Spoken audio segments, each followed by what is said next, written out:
ہم آپ کو ورچوئل یونیورسٹی میں آن لائن ایڈمیشن کے لیے اپلائی کرنے کا طریقہ بتاتے ہیں۔ سب سے پہلے ورچوئل یونیورسٹی کی ویب سائٹ کھول لیجیے www.vu.edu.pk۔ ایڈمیشن کے لیے اپلائی کرنے کے لیے آپ یونیورسٹی کی ہیں۔ ایڈمیشنز کے مینیو میں اپلائی آن لائن پہ کلک کرنے سے آپ کے سامنے یہ اکاؤنٹ نہیں بنایا تو نیچے نیو رجسٹریشن کے سیکشن میں آئیے۔ یہاں پہ پہلے اپنا نام ٹائپ کیجیے، اس کے بعد آپ نے ای میل ایڈریس ٹائپ کرنا ہے۔ اگر آپ نے ابھی تک اپنا ای میل ایڈریس نہیں بنایا تو نیچے دیا گیا create an email account کا لنک آپ کو جی میل پر لے جائے گا، جس کے ذریعے آپ ایک نیا ای میل ایڈریس بنا سکتے ہیں۔ جب آپ ای میل ایڈریس بنا چکیں تو یہاں پر وہ ای میل ایڈریس انٹر کرنا ہوگا۔ یہاں پر آپ جو بھی پاس ورڈ رکھنا چاہیں وہ انٹر کیجیے۔ یہ پاس ورڈ منیمم 8 اور میکسیمم 20 کیریکٹرز کا ہونا چاہیے۔ سائن اپ پہ کلک کرتے ہی آپ کے سامنے یہ الرٹ میسج آئے گا، اور جو ای میل ایڈریس آپ نے انٹر کیا تھا اس پہ آپ کو ای میل ریسیو ہوگی ورچوئل یونیورسٹی کی جانب سے۔ اس ای میل کو کھولنے پہ آپ کو ایک ایکٹیویشن لنک نظر آئے گا۔ اس لنک پہ کلک کرتے ہی آپ کے سامنے ایک ونڈو اوپن ہوگی جس میں آپ کو ای میل ایڈریس ویریفائی ہونے کا میسج نظر آ رہا ہوگا۔ اب واپس آن لائن ایڈمیشن پورٹل میں آئیے اور یہاں پر اپنا ای میل ایڈریس انٹر کیجیے۔ جو پاس ورڈ آپ نے رجسٹر کرتے ہوئے مخصوص کیا تھا وہ انٹر کیجیے اور سائن ان کیجیے۔ اگر آپ اپنا پاس ورڈ بھول گئے ہوں تو forgot your password کا لنک یوز کرتے ہوئے آپ اپنا پاس ورڈ دوبارہ حاصل کر سکتے ہیں۔ ایگزسٹنگ یوزر کے سیکشن میں اپنا ای میل ایڈریس انٹر کیجیے اور وہ پاس ورڈ جو آپ نے رجسٹر کرتے ہوئے مخصوص کیا تھا وہ انٹر کیجیے اور سائن ان کیجیے۔ اس کے بعد سائن ان پہ کلک کرنے سے آپ آن لائن ایڈمیشن پورٹل میں داخل ہو جائیں گے۔ یہاں پر سب سے اوپر آپ کو ہوم کا لنک نظر آ رہا ہوگا۔ کسی بھی سیکشن سے واپس اس پیج پہ آنے کے لیے آپ ہوم کا لنک استعمال کر سکتے ہیں۔ مائی ایپلیکیشنز کے ساتھ آپ کو انسٹرکشنز کا لنک نظر آ رہا ہوگا۔ انسٹرکشنز کے سیکشن میں آپ کو آن لائن اپلائی کرنے کے متعلق تمام ہدایات انگلش اور اردو ورژنز میں فراہم کی گئی ہیں۔ اس کے بعد آپ کو نیچے ایک لنک نظر آ رہا ہے، click here to apply for new programme.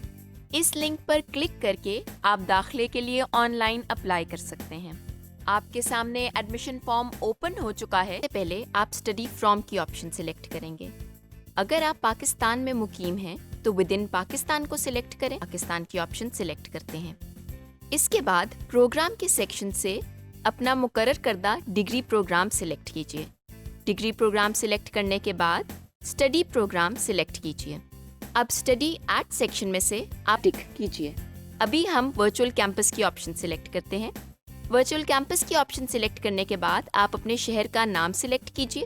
شہر سلیکٹ کرنے کے بعد پریفرڈ کیمپس کے ڈراپ ڈاؤن مینیو میں آپ کے پاس اس شہر میں موجود ورچوئل یونیورسٹی کے تمام کیمپسز کی فہرست کھل جائے گی۔ یہاں سے اپنا پریفرڈ ورچوئل کیمپس سلیکٹ کیجیے اور save and move to next step پہ کلک کر دیجیے۔ اب ہم فارم کے دوسرے سیکشن پرسنل انفارمیشن کی جانب چلتے ہیں۔ یہاں پر کینڈیڈیٹ انفارمیشن میں اپنا پورا نام، جینڈر، تاریخ پیدائش، نیشنلٹی، CNIC نمبر اور اپنا موبائل نمبر انٹر کیجیے۔ اگر آپ پہلے بھی VU کے اسٹوڈنٹ رہ چکے ہیں تو یہاں موجود خانے میں 5 اپنی میٹرک کی سند کے مطابق پر کریں۔ اس کے بعد آپ اپنے فادر یا گارڈین کی انفارمیشن فراہم کریں گے۔ یہاں پر اپنے والد کا پورا نام، ان کا CNIC اور اپنے والد یا گارڈین کا موبائل نمبر انٹر کیجیے۔ اگلا سیکشن کانٹیکٹ انفارمیشن کا ہے، جہاں سب سے پہلے آپ اپنے ملک کا نام اور پھر شہر کا نام سلیکٹ کریں گے۔ اس کے بعد اپنا عارضی اور مستقل پتہ فراہم کریں۔ ایجوکیشن سیکشن میں آپ کو اپنی تعلیم کے بارے میں معلومات فراہم کرنی ہے۔ اس سیکشن میں آپ کو اپنی امپلائمنٹ کے حوالے سے انفارمیشن شیئر کرنی ہے۔ ادرس کے سیکشن میں آپ کو کچھ دیگر معلومات فراہم کرنی ہے۔ اب ہم ایڈمیشن فارم کے تیسرے مرحلے پر پہنچ چکے ہیں۔ اگر آپ نیڈ بیسڈ اسکالرشپ پر اپلائی کرنا چاہتے ہیں تو یس کا آپشن کلک کیجیے، اور اگر آپ نیڈ بیسڈ اسکالرشپ پر اپلائی نہیں کرنا چاہتے تو نو کا آپشن سلیکٹ کیجیے